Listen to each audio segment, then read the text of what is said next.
People G2, a nationwide leader in background checks and employment screening solutions. People G2 gives their clients access to the best human capital management and due diligence tools available. They are dedicated to helping their clients with all of their people-related decisions. To learn more, go to www.peopleg2.com. Talent Talk centers on the topics of talent recruitment and management, leadership development, company culture, and employee engagement. These are all timely topics for CEOs, entrepreneurs, HR professionals, and business leaders. We hope that as you tune in to listen each week, whether to the live broadcast or to the podcast on iTunes or iHeartRadio, that you hear something you can take away that will help you grow and impact your career in a positive way. And now, here's the host of the Talent Talk radio show, the founder and CEO of People G2, Chris Dyer. Good afternoon and welcome to Talent Talk. It's Tuesday, it's 1 o'clock Pacific Standard Time, which means we have two fantastic guests lined up for you to talk about talent, all things human, management, leadership related. And I'm really excited to finish out the year. I believe this will be our last show for the year for 2021. And it's been a year. It wasn't 2020, but it's still been a year for everyone. So we're going to hopefully end it with a bang here for Talent Talk. This show really is built and designed around my desire to want to have a great conversation with a really smart person. And the caveat is I want to make sure that anyone who wants to listen in, that wants to learn along with me, can do that. So whether you are watching on LinkedIn Live, YouTube, Facebook, or Twitter right now, you can certainly on Twitter and LinkedIn interact with us and make comments and suggestions and argue with us, whatever you like. Or if you listen afterwards on the podcast, great. Make sure you subscribe. There's iHeartRadio, there's Stitcher, there's Spotify. You can go to talenttalkradio.com and subscribe via Podbean. I don't care where you find us. Just pick one and then make sure you subscribe so you don't ever miss an episode. That's the most important part. As I mentioned, we are live tweeting at PeopleG2 or the hashtag Talent Talk. You can follow along there. But we will be kind of doing that as we go along. We like to kind of put things like maybe an important link or a book or a profile or something that you might want to write down. We make sure that we document that in those places so that you can find it. You can go back. A lot of people are maybe busy while they're listening and they can't always write something down. So that's a great resource for you. All right, my guests today include Erica Anderson and Steve Van Belgen. So we'll bring him Stephen after the commercial break. But my first guest is Erica. As I mentioned, she is a business thinker, a keynote speaker, and and she's also the founder of Protus International. That's not the name of the book. So we'll find out what the name of the book is. But Erica, welcome to the show. Thanks. I'm thrilled to be here. So why don't you tell everyone a little bit more about yourself and your book and what's important for us to know for our conversation today? Well, so just a little context. So I started my company, Proteus, in 1990, and we focus on leader readiness. So we help leaders at all levels of organizations just be ready to have the skills and the mindset they need to be successful, whatever the future will bring. And the future has brought a lot the last couple of years.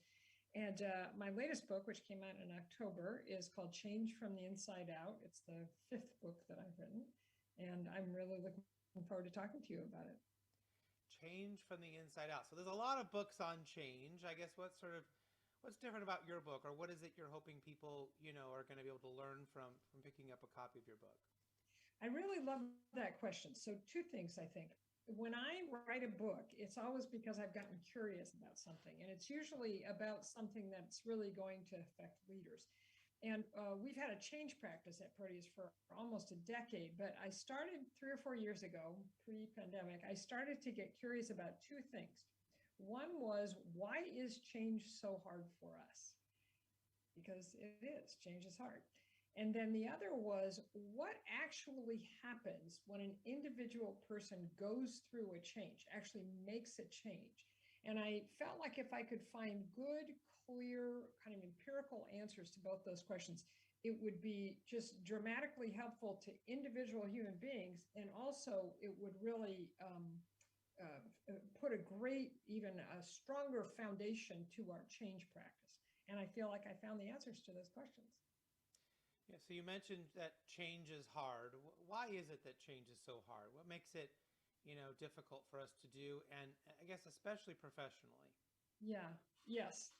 Um, so when I started thinking about this, I'm a big student of history. I feel like so much of who we are now lives in what has come before. And so I started to think about our history as human beings relative to change. And I realized that until fairly recently, if you look at someone's life 100 years ago, or 200, or 500, or 1,000, that life was pretty much the same from beginning to end. 100 years ago, someone would grow up in a town, probably the town where their parents grew up, and it was pretty stable. They grew up, if their dad was a farmer or a pipe fitter, they were probably a farmer or a pipe fitter. They had their church, they had their village, they had the food they ate, they had their rituals. And each individual person's life was pretty stable from beginning to end. And when there was a change, it was generally a threat or a danger, a war, a famine, a plague, an earthquake. And so I thought, wow, so what that proposed to me is that during the thousands of years of human history, we got pretty deeply wired to see change as dangerous and threatening, because mostly day to day, our lives were not changing.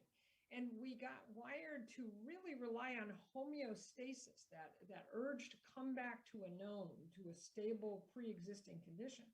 So then 50 years ago, 60 years ago, as change started to ramp up and create lives that none of us had ever seen before, at the beginning of the Change from the Inside Out book, I use an example of myself. I'm old enough that when I was a little kid, TV was a new thing. So when I was little, we got our first TV. And then 10 years later, we got our first color TV. And that was the pace of change, 60 or 70 years. It took 10 years versus the 10 minutes it takes now for that level of innovation to happen. So we're still operating with this old wiring that change is difficult, that change is threatening. And even though huge changes now happen to us every 10 or 15 minutes, we're still wired to react that way, especially when changes are imposed upon us, as you said, professionally. So I came to the conclusion we really need to rewire ourselves to live well in this new century. So, there's certainly changes that we might need to take on because the world has changed around us. To your point, right? From television, it could be that, we started to learn how to type, then we learned about computers, then we had cell phone. There's things that happen around us, right? And I guess that's an evolution. And someone can avoid that, or they can, learn it and get better. I think when we think about change, though, we're talking about, a leader who maybe isn't a very good leader, or maybe is a poor communicator, or has a temper. We think about, well, how does that person change themselves to be a better version so they can be a better leader, or whatever that may be. That's what I think about when I think of change, right? Not should you continue to evolve as a person and learn new things as the world around us, I guess changes is the only other word to use. But so is there a distinction there for you as well about what we're talking about from a change perspective? It's a very interesting question, Chris, but I don't think so. And that goes back to the second thing I wanted to find out, which is what happens when a change comes at us. And what I discovered from a lot of observation and asking people and doing some, various kinds of information gathering, is that there's a very predictable way that we react to any change that's imposed upon us, whether it's a systemic change or an organizational change or a personal change that somebody is requesting us to make. And what happens, we came to call it the change arc, because, an arc is it gets harder as it goes up and easier as it comes down. So it turns out that the first thing that happens when a change comes at us, and whether it's you need to change or the situation is going to change comes at us. And the first thing is we want to know some things about that proposed change. And it turns out that there are three things that we want to know really consistently, no matter what the change is. We want to know, what does this mean for me? Literally, how am I going to have to change? What does this mean for me? Second thing we want to know is, why is this happening? because we have this preference for the status quo, we need some good reasons to change. So we want to know, why is this happening? And then the third, and in some ways the most important thing we want to know is, what will it look like when this change has been made? You know, some of the research I did when I was writing the book, a lot of psychologists now believe that fear of the unknown is our deepest fear. So when a change comes at us, it's just like, whoa, walking into a dark alley at night. We want to know what it's going to look like on the other side of that change. So we start gathering that information. You know, what does this mean for me? Why is it happening? What will it look like? And as we begin to gather that information, because we have this predisposition to think of change as threatening and dangerous, our initial mindset, it turns out, about most changes is that they're going to be difficult and costly and weird. And difficult means I don't know how to do them, and it's going to be hard, and things are going to get in the way, and people are going to get in the way. So just difficulty, obstacles. Costly means it's going to take from me things I value. And we assume that about a change. It's going to take time and money, perhaps, but more importantly, reputation. You know, I'll look like an idiot because I don't know how to do it, or relationships, or power. You know, it's going to take from me things that are important to me. And weird just means strange. You know, this is not how we do things around here. So we noticed that that's how people, even as they're asking these initial questions, they're coming from this base of assumption of this is going to be difficult, costly, and weird. And then, and this is when I got excited, I noticed that when someone started to get open to a change was when their mindset shifted and they began to think that, oh, instead of difficult, costly, and weird, I can see how this change could be easy, or at least doable, rewarding, more rewarding than costly, and normal. I can see how this could be normal. And one thing that we found out that makes change seem more normal is when you look around and see other people that you think of as being like you are doing things in this new way. Right. Or when someone you admire and respect, maybe your boss, maybe a mentor, is doing things, that normalizes it, right? So we realize that if we can help people through that top of the arc, then they're much more willing to be open to and accept the change, behave in the new ways that the change requires, and then the change can take place. So we realized that this helping people through that mindset shift was really the core of helping people to do new things, to change in important ways. Does that make sense? Yeah, and I think people could think, well, this is a big, complicated thing, but I've actually seen applications of this be fairly simple in that, you know, if I walked up to you as a stranger on the street and I had a box and I said, put your hand in there, you would probably say, no, like, who are you? Why are you doing this? Right? Yeah, absolutely. But if your spouse walked up to you and said that, you might be more trusting. If your boss said that, you might be more trusting. Of course, if you started to observe things like you could smell food coming from the box, you might know it's good. Okay. If you hear something rattling from the box, you might know you shouldn't do this, right? There are sort of clues. But the more information somebody has to rely on, the more likely they are to be able to do the thing that we want them to do. And I think that's what leaders often miss out on, is they want to convince people they should change versus providing them the information about why the change is important, what will happen to them, what's in it for them. That's exactly right. And creating that vision and allowing them to make the choice to change. 100%. And also, boy, that's exactly right. And it's not only information, but also stories, which are compelling, and experience. Here, try this, you know, before you put your hand in, look in and see, oh, okay, there's something bad in there, right? So it's all of that. And it really makes sense. There's this very famous statistic from McKinsey that 70% of organizational change efforts fail. And underneath that, they say the main reasons for that failure are lack of management support and employee buy-in. And that's exactly what you're talking about, where leaders just say, do this, and I'm going to convince you, versus I'm going to help you through this very natural progression of hesitation to acceptance.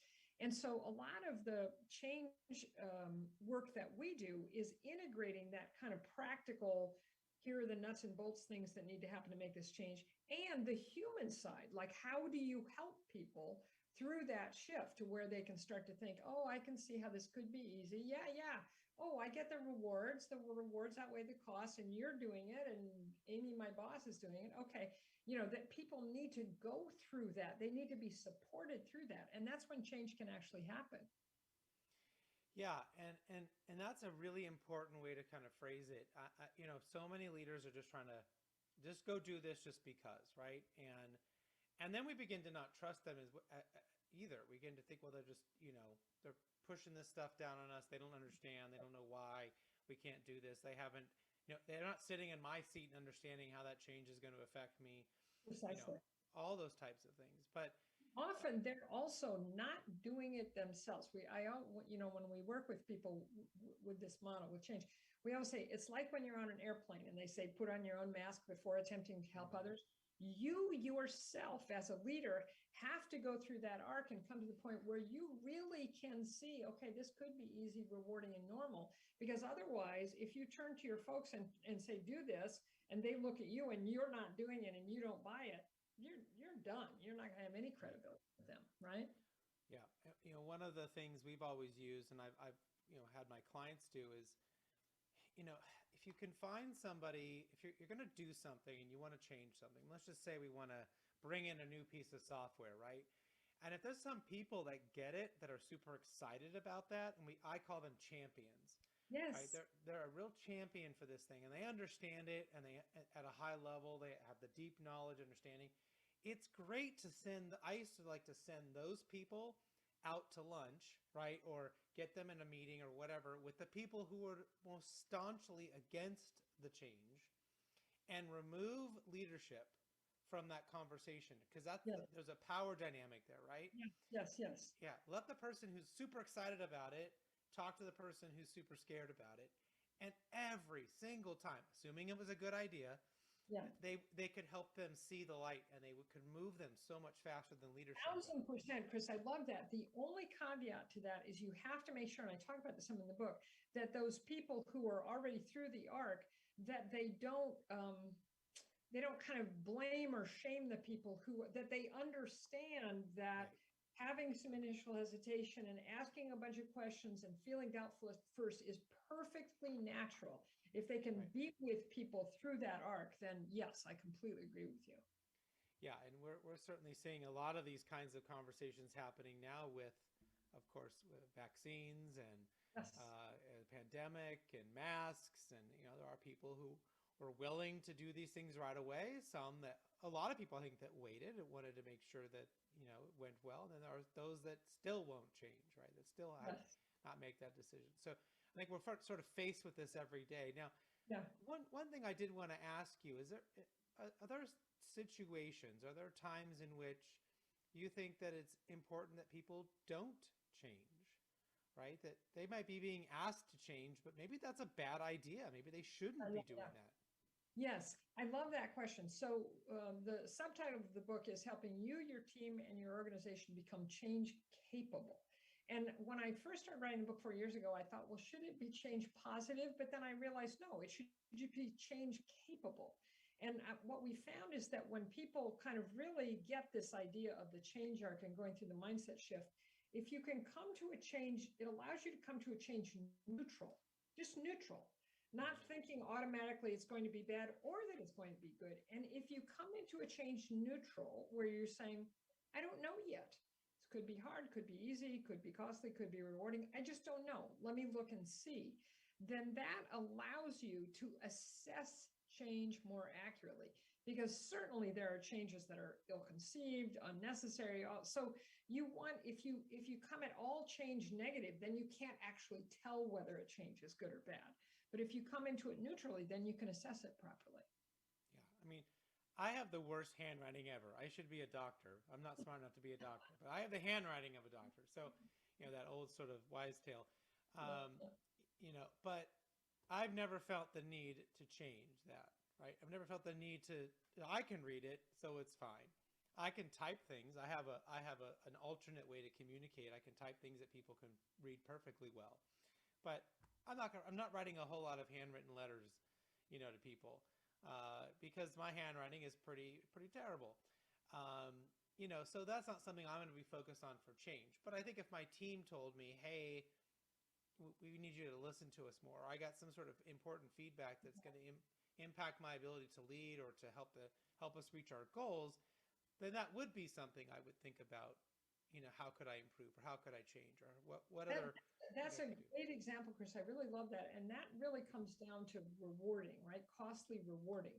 Because change is more effort, it's harder than the status quo, then you really have to get accurate about assessing the reward. It's like what you're saying is, yeah, I could get better at the way I handwrite, but there's not a big reward to that. There's not a big reward to me or anybody else. So no, I'm not, and it would be difficult. So I'm not going to do it. But if your team asks you to do something and you go, okay, well, this might be a little challenging, but I think I can do it. And according to them, it would be a big reward to them. Okay, then I need to consider that. And that's what I mean about assessing change accurately, right? Yeah, and I know sometimes it feels like people. We've talked about this a lot on the show, and I know change isn't exactly the same thing as weaknesses, right?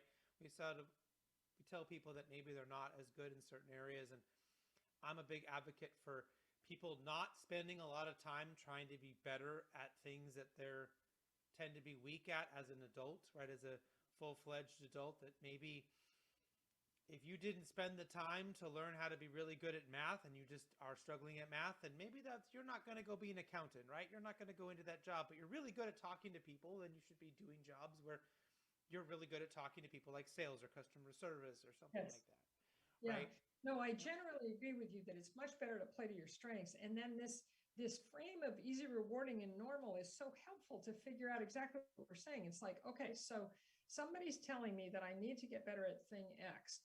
And it seems normative, like it's important maybe in my organization to be good at this, and it's really rewarding. I will get a lot of benefit. Other people, the organization will get a lot of benefit. Okay, then I guess I should consider it. But unless it's really rewarding and normative and not hugely hard, no, I'm with you. Yeah, yeah. I mean, and that's I guess an important distinction, because I've heard so many times that people say you should go work on this thing. You're weak at this other area, but it has nothing to do with like their happiness, their income, their revenue. Precisely. And we're just sort of like trying to make everyone the same. Like everyone should be equally as good at all of these things. It makes I no sense to me. could not agree with you more. And the distinction I make a lot in the book is necessary change. Change that is really going to make a big improvement for you, for your team, for the organization. And that's possible. I mean, some things are so overwhelmingly difficult that even if they do get a reward, it's like, no, I'm not even going to go there. Well, I mentioned the pandemic a little bit, but what do you think going through the pandemic has taught us about change? I hope, and this may be me being too optimistic, but I hope that it has made people in general more open to the possibility of change. Like I remember when, March of 2020, and this is going to seem goofy, but the very first thing I heard that made me feel like, oh, this is real, is that they had canceled the St. Patrick's Day parade in New York City, which I guess had happened for 250 years without being canceled. And I thought, oh my gosh, can they do that? And then I heard they canceled the NBA finals. It was like, oh my gosh, can they do that? And I feel like over the last 2 years, we've all had so many, is that possible? They closed schools, they did, So I feel like, and I see it now kind of with the great resignation and some of the social justice things that are happening, that people are saying, we can change these things that have not ever changed. We've changed a lot. Maybe we can change more than we thought. And I see that as an actual benefit. Right, right. I agree. I mean, there was so many things that I thought might take 20 years for us to even consider, trying like remote work, and I mean, bank tellers worked from home. I mean, like for a while. I mean, that Exactly. blows your mind, right? But when Exactly. you're being forced into something, sometimes necessity is the mother of invention, Other right? invention. And I feel like remote work is a great example. I don't think you heard it here. I don't think we're ever going to go back to everybody's in an office full-time 5 days a week. I think we have too many options that we've found work. Right. So I think there's a lot of options that are open to us now. Well, most important question of the day is, how can people find out more about you? How can they, where should they go? What site? And where can they find your books and all of that? Oh, thank you. Okay, so you can go to my company website, which is Proteus, Proteus dash international.com, and find out about what we do. You can go to my website, which both of my names are spelled weirdly, ErikaAndersen.com, ericaandersen.com. And there you can find out about the company, about this book and my other books, about my podcast, which is monthly. Everything you ever wanted to know, you can find out there. Sounds good. Well, I really appreciate you being on the show and giving us such great insights and really focusing on an important topic of change. So we'd love to have you come back, at some point and give us an update on all the cool things you're doing. If there's a book besides your own book, if there was a book that someone should think about reading maybe next year, is there one that you're typically suggesting, or one that you always have as a go-to, or maybe you've read recently? And it's almost 20 years old now, but one of my favorite books is Good to Great, Jim Collins' book. Yeah. I think a lot of the stuff in there still holds true. In fact, I was just quoting from it today with a client about change it being technology as an accelerator. So I love that book. If someone hasn't read it and really is interested in understanding business, I would always recommend that. That's a great one. So we haven't had it suggested in a long time, so I'm glad that you were able to do that. But again, thank you so much for being a part of the show. And we'll be right back after this quick commercial break with our next guest, Stephen Van Begellum, if I'm saying that correctly. All right. Thank you so much, Erika. Thanks, Chris. Bye.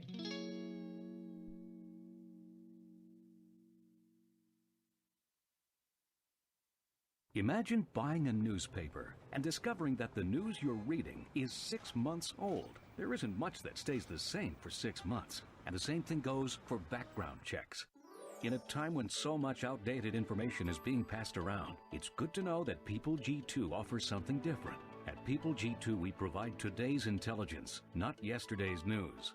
Our value-added approach offers you a fully FCRA-compliant solution that includes up-to-the-minute information. By combining industry-leading technology with old-school human investigation, People G2 is able to give you information that is accurate right now, delivered quickly through our online system or integrated with your HR system. So ask yourself, are you comfortable working with old news, or are you ready for a different kind of background check company? Visit peopleg2.com or call 800-630-2880. That's 800-630-2880 or peopleg2.com. The Wooden Floor is a nationally recognized, award-winning nonprofit that gives underserved Orange County youth the tools to live fuller, healthier lives through a unique approach grounded in dance. The Wooden Floor makes a long-term investment in these young people, providing free intensive dance education supported by academic and family services. The result is students graduate high school and attend college at a rate about 3 times greater than their peers. Find out more at thewoodenfloor.org. It takes 12 years to create a graduate. It takes about the same time to create a dropout. And at the end of the day, the difference between a child becoming one or the other could be you. So United Way is asking you to make a pledge. Tutor a child who needs help. Mentor a kid who needs someone on their side. Volunteer to read to children. Because when a child advances, we all advance. Be a reader, tutor or mentor, give, advocate, volunteer, live united. Take the pledge now at liveunited.org. Brought to you by United Way and the Ad Council. Whoa, a digital music player. Thanks, Mom. Glad you like it. We can finally toss out that old massive stereo. Mom, you can't just throw out electronics. They need to be recycled or donated. Recycled? Like aluminum cans? Yeah, you just go to greenergadgets.org, enter your zip code, and it tells you where the nearest certified recycling center is. I knew that. Okay, Mom. Recycling electronics is as easy as buying them. Log on to greenergadgets.org to find electronics recycling options near you. The pandemic has brought out the best in millions of Americans. Unfortunately, it's made another persistent pandemic worse: domestic abuse. People in abusive relationships are now often trapped at home with those who mistreat them emotionally or physically. We can help with emergency housing, counseling, legal aid, and more. Are you being abused? Know someone who is? Call WTLC at 1-877-531-5522. 1-877-531-5522. Speak up. Save a life.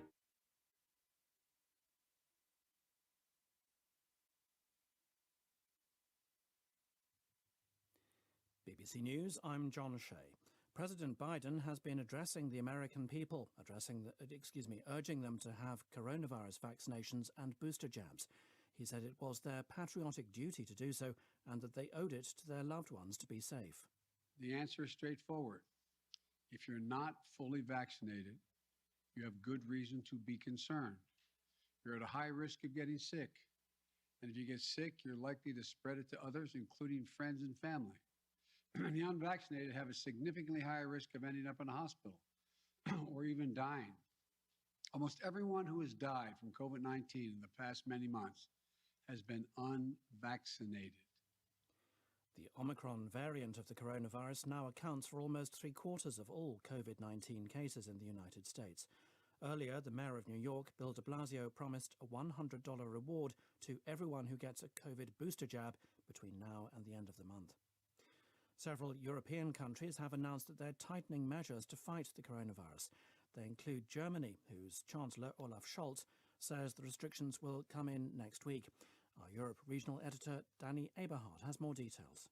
A decidedly downbeat Chancellor Scholz said he wished he had a cheerier message for Germans shortly before Christmas. But he stressed the country could not shut its eyes to what was happening. Tight restrictions on gatherings where at least one person is unvaccinated remain. But from December the 28th, looser restrictions will also apply to people who've been vaccinated or who've recovered from coronavirus. Such gatherings will be limited to 10. Fans will once again be banned from football matches and sports events, and nightclubs will close. The ruler of Dubai has been ordered to pay his ex-wife, Princess Haya, a divorce settlement which could reach more than $700 million, the biggest in British history. The judge at the High Court in London said the princess and her children faced an ever-present threat from their father, Sheikh Mohammed bin Rashid Al Maktoum. The funds in the settlement are for security and to support their lifestyle, as our security correspondent Frank Gardner explains. The sums are absolutely eye-watering. I mean, between $300,000 and $400,000 a year alone just for the pets. 3 cars had been given to one of her sons, who's only age 9. These are we're not talking about tiny little toys here, we're talking about expensive things that can actually drive. But security really has been the main thing, because the judge ruled in her favor that she needed, as he put it, watertight security, because the main threat to her security came not from outsiders, but from her ex-husband himself. That report from our security correspondent, Frank Gardner. You're listening to the latest world news from the BBC.